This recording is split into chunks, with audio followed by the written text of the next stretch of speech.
I always believed my family was unbreakable. We weren't perfect by any means, but we were strong, deeply united by love, endless laughter, and those Sunday dinners that seemed to stretch on forever with stories and warmth. My father was my absolute hero, the one I looked up to, and my mother was the true heart of our home, holding everything together with her gentle strength.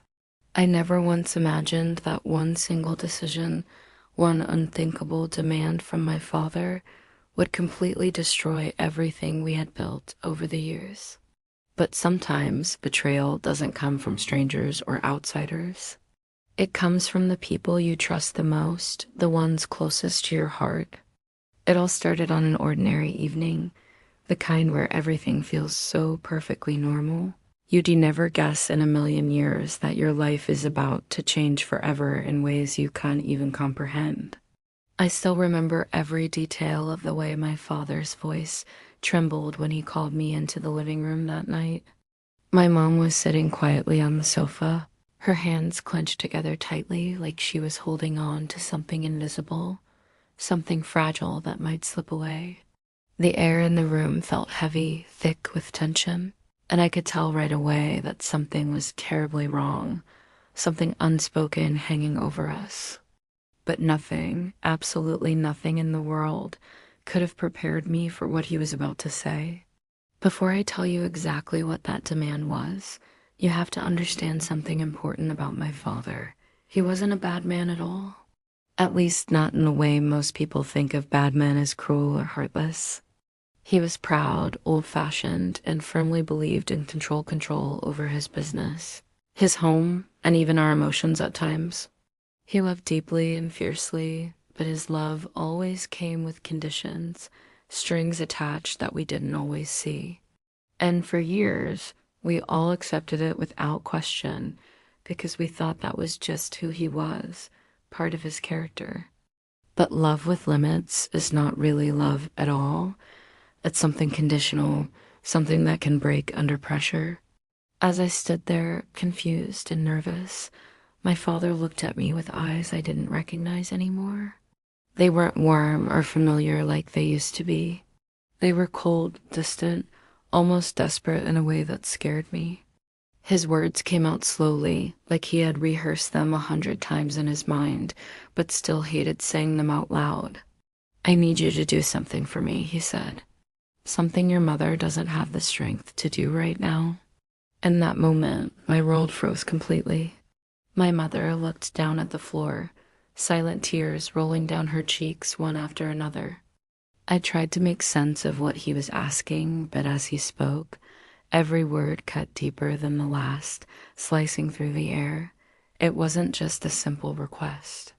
It was an ultimatum, a harsh choice that would force me to pick between loyalty to him and the truth I'd always believed in with all my heart. I could feel my heart racing wildly, my breath growing shallow and uneven. My father's unthinkable demand wasn't just shocking in the moment, it was impossible to fulfill. And when I finally refused, that's when everything truly fell apart around us.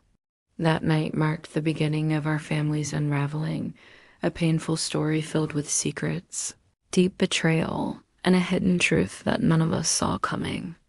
What my father confessed next didn't just break my mother's heart.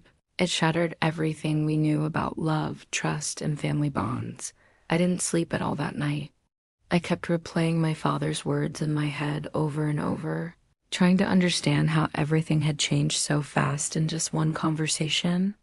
The man who used to tuck me in at night with stories, who taught me to ride a bike with patience, and told me that family always comes first no matter what, he didn't feel like the same person anymore. His voice echoed in my mind, that same calm but heavy tone that carried more power than a shout ever could. My mother barely spoke a word to anyone. I tried to talk to my mother, but she just shook her head slowly. "Some things are better left unsaid," she whispered softly, her eyes glistening with unshed tears. That sentence stayed with me, haunting my thoughts. What could be so terrible that she couldn't even say it out loud? What was my father hiding from us all, and why was he dragging us into it like this? As days passed, I started noticing small things that added up.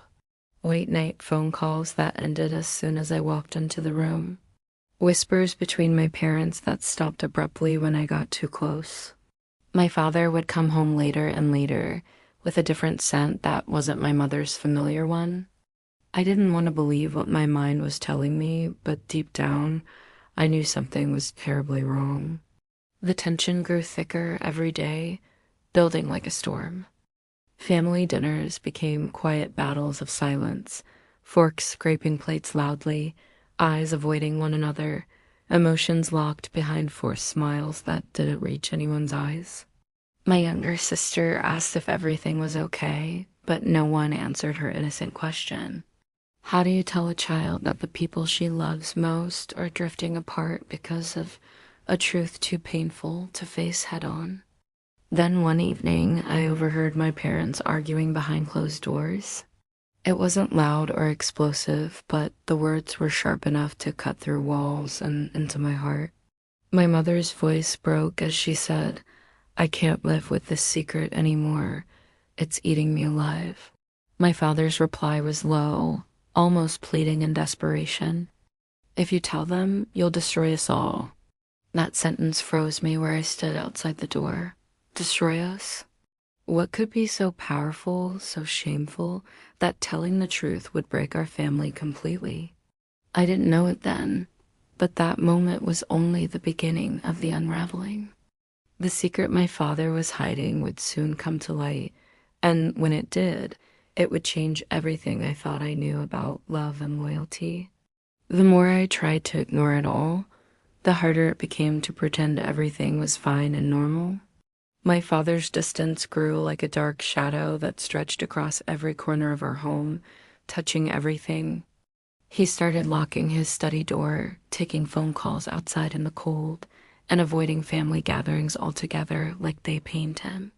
My mother, once so full of life and energy, seemed to fade a little more each day that passed. She moved like someone carrying a weight too heavy to bear alone, smiling only when she saw my sister, and even then her eyes looked empty and lost. I found myself caught in the middle of it all, torn between two people I loved more than anything in the world. I wanted to believe my father had a reason, a good reason, for everything he was doing and hiding. But the whispers, the secrecy, the quiet arguments that always ended with my mother in tears, they were impossible to ignore any longer. My heart wanted to protect him no matter what, but my mind kept asking the same question over and over. What was he hiding from us? One evening, I followed him out of the house.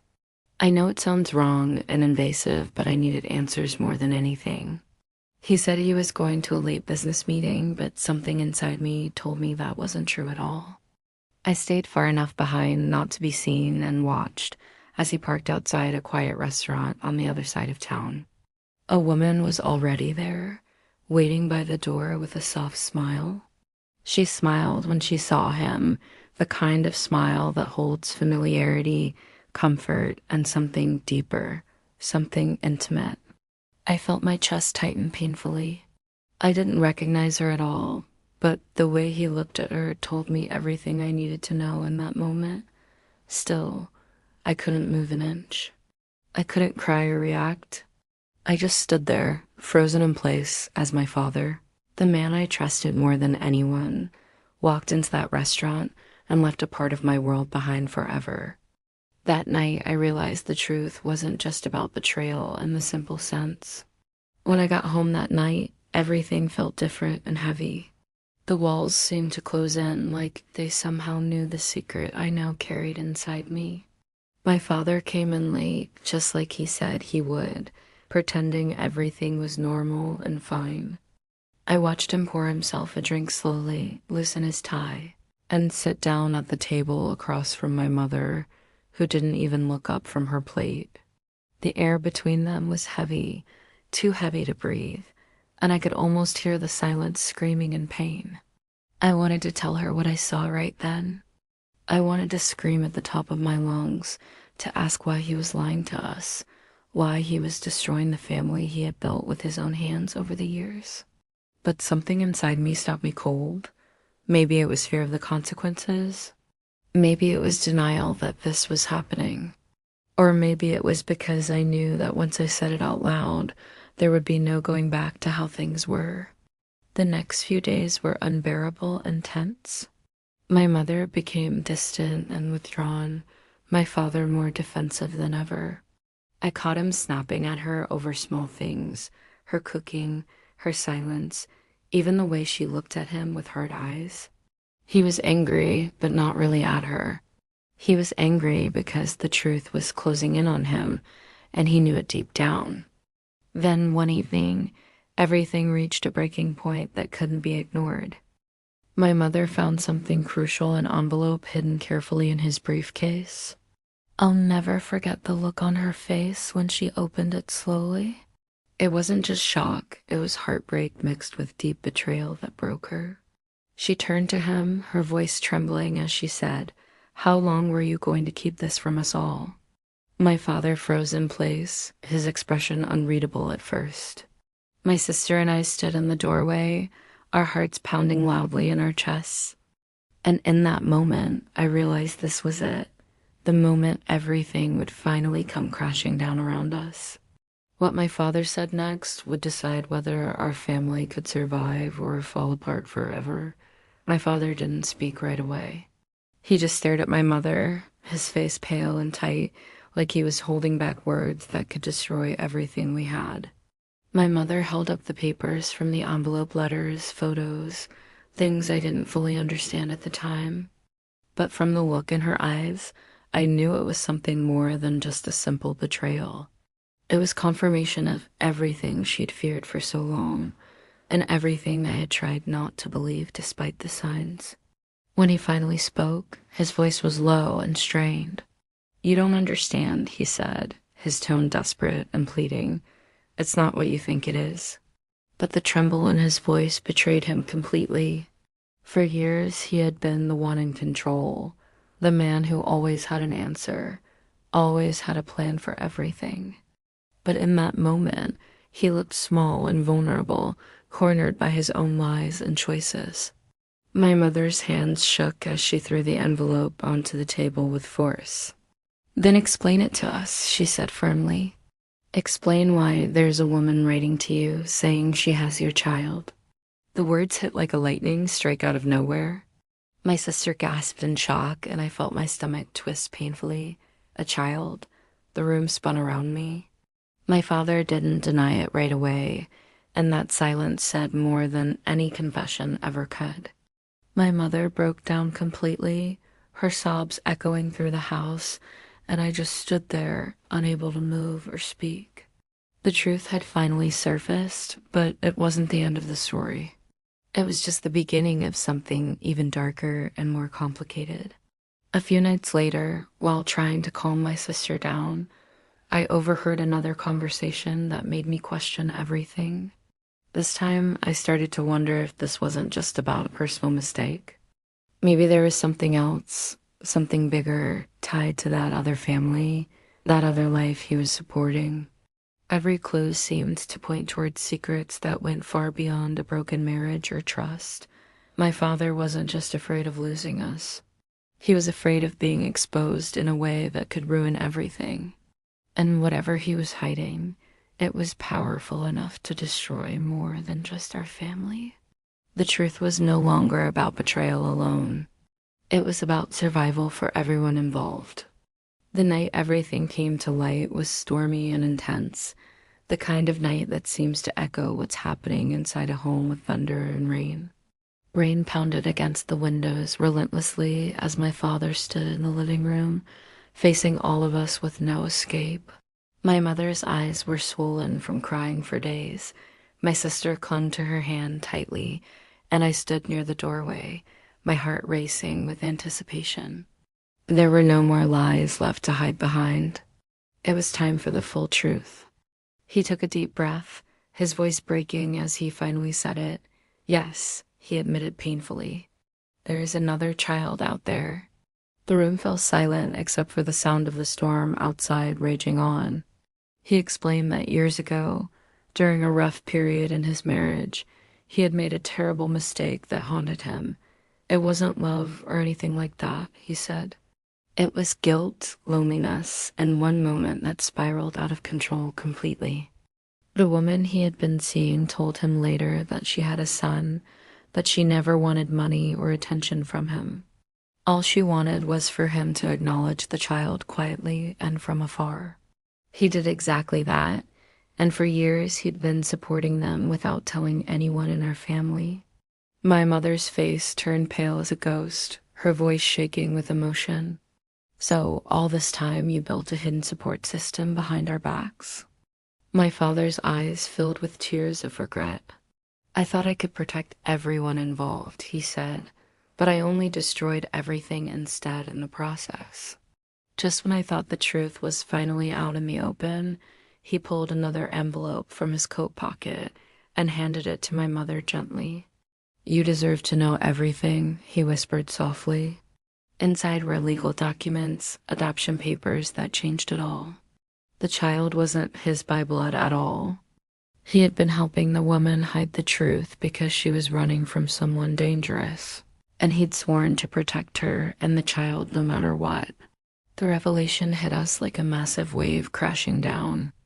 My mother's tears turned from anger to confusion, and for a moment, none of us knew what to say or how to react. My father's unthinkable demand all those weeks ago, his plea for us to trust him blindly, suddenly made perfect sense in the light of this new information. But the damage had already been done irrevocably. Trust was broken into pieces, hearts were shattered beyond repair at first, and even though the truth wasn't what we feared most, it was still a truth that changed everything about our lives. That night, as the storm finally quieted down outside, I realized something profound. Betrayal doesn't always come from lies alone. It can also come from secrets kept for what someone believes is love or protection. The morning after that storm felt quieter than any morning before it, almost peaceful in a fragile way. The house, though still filled with tension and unresolved feelings, seemed lighter somehow, as if the truth, no matter how painful it was, had finally allowed us to breathe again after holding our breath for so long. My father sat alone at the kitchen table, staring at his coffee but not drinking a sip of it. My mother stood by the window with her arms folded, her eyes tired but calmer than they had been in weeks. For the first time in what felt like forever, no one was shouting or crying uncontrollably. We were just still, processing it all. He apologized again and again, not just with words, but with the kind of raw honesty that doesn't need to be rehearsed or planned. He admitted that his fear of losing us made him hide things that should have been faced together as a family from the start. Over the next few weeks, we tried hard to rebuild what was broken. My father made it clear that the other woman and her child were safe now, and there was no danger anymore threatening them. He wanted to come clean fully because he couldn't live with the weight of his choices any longer. My mother agreed to counseling sessions, not for him, but for herself, to heal properly, to understand the complexity, and maybe someday to forgive if her heart allowed it. My sister slowly began talking to him again, though she still struggled to call him dad without hesitation or pain in her voice. As for me, I learned something I never expected in a million years. Betrayal isn't always about unfaithfulness or mistakes with others. It's about broken trust, about secrets that grow heavy and toxic when left in the dark for too long. My father's unthinkable demand and the choices that followed tore our family apart painfully, but they also revealed something hidden beneath the pain, the truth that love is not perfect and forgiveness isn't weakness at all. It's courage in its purest form. Months later, we sat at the same dinner table where everything had fallen apart initially. It wasn't the same as before, and maybe it never would be exactly, but there was a new kind of peace settling in. My mother reached across the table and took my father's hand gently, and in that small, quiet moment, I realized that families don't survive because they avoid breaking or hardship. They survive by choosing to mend, to heal, and to hold on together.